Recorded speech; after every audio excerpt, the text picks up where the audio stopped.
Kailan magaan ang aking binti? Dumating ang karamdaman, noon pa'y natututo palang tumakbo. Nakapanood lang sa iba, umaakyat, naglarao ng malaya. Umiyak noong una hanggang sa napagod.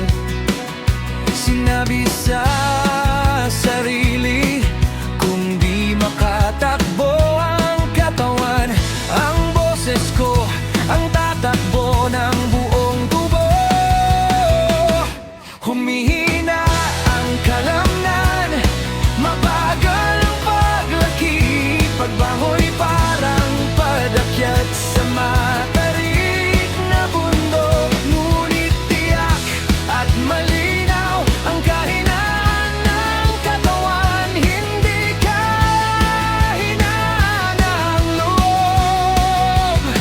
Nakikita nila ang awinan, ang mabagal na hakbang, ngunit di nila alam ang bawat labang na panalunan. Ang tapang ay hindi sa isang dakilang sandali, kundi sa libo-libong beses na ako'y nanatiling nakatayo.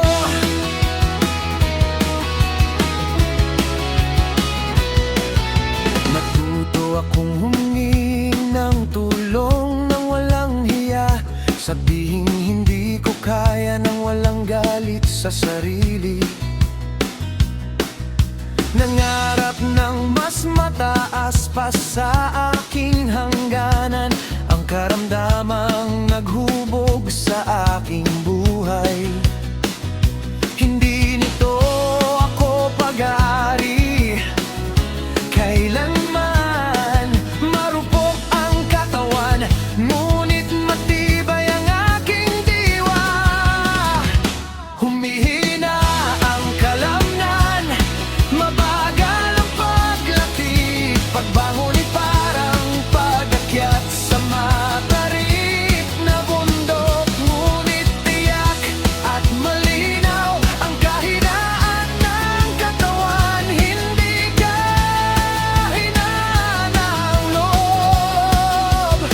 Nakikita ilaw ang upuan, ang mabagal na hakbang, ngunit di nila alam ang bawat labang na panalunan. Ang tapang ay hindi sa isang dakilang sandali, kundi sa libo-libong beses na ako'y nanatiling nakatayo.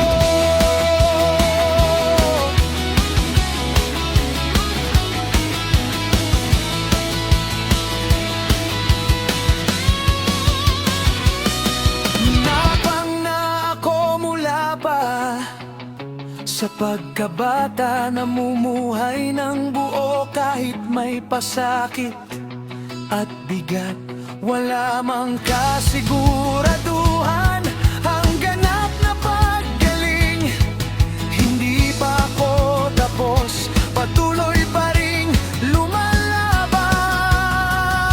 Humihina ang kalamnan, mabagal ang paglaki, pagbangon ay parang pag-akyat sa matarik